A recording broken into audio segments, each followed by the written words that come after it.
My name is Rita Nuruako. I film about the possibility of Christian marriage in our world. On today's episode of Possibility of Christian Marriage, this is our third series on the series we are discussing Let God Be Your Matchmaker. And today we'll be discussing choosing who to marry. On today's episode of choosing who to marry, we have four major topics we'll be discussing. And number one says you have a free will that God will not interfere with unless you deliberately allow Him to.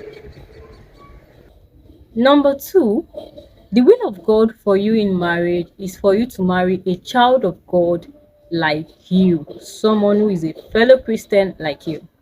Number three, ensure you have a vibrant relationship with God through regular time of prayer, fellowship, communion, and study of God's word.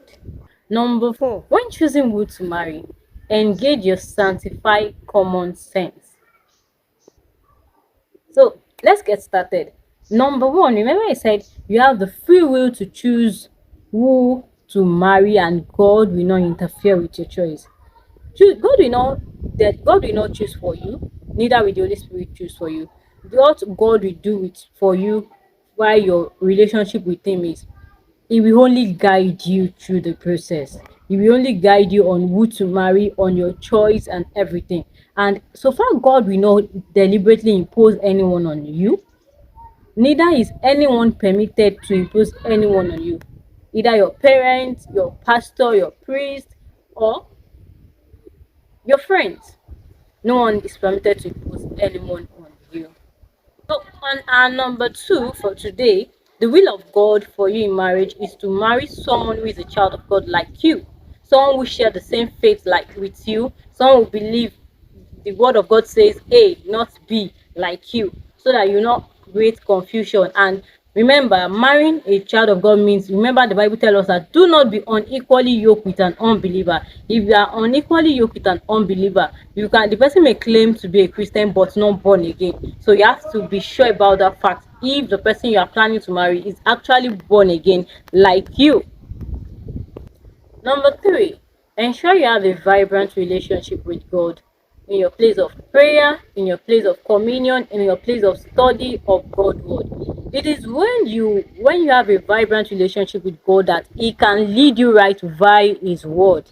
Imagine you don't have a relationship with someone and you want to get something from someone, or you want to hear the person speak to you, you want to get the person idea. It will be a bit difficult for you to relate with God. So before it's time for you to choose who to marry, you have to build a genuine relationship with God. Remember, the Bible tells us that I know my sheep, and my sheep he hears my voice. So if you don't have a relationship with God, you can't hear His voice. There's no magic to it, and there's no two way to it.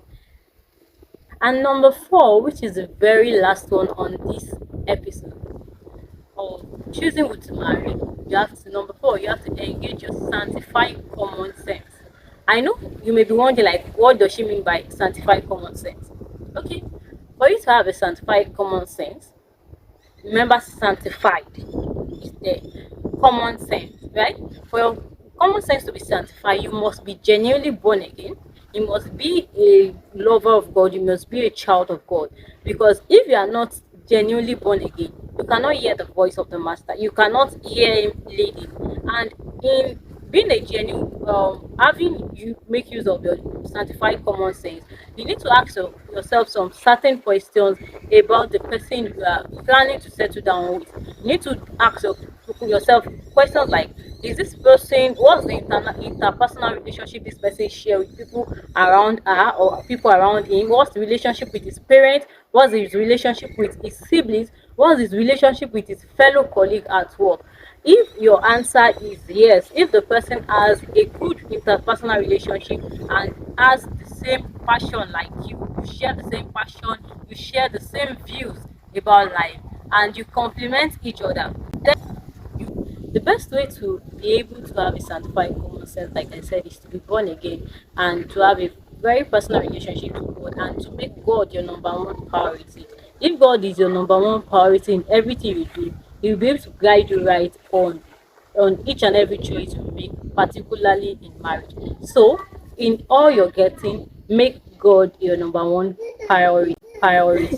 Thank you very much for joining me today on today's episode of Choosing Who to Marry. Please do well to subscribe to my channel, like this video, drop your comments, send your feedback.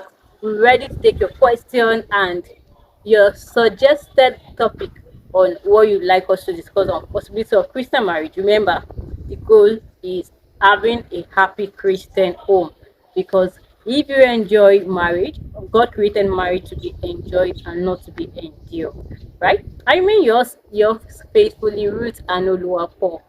Bye for now.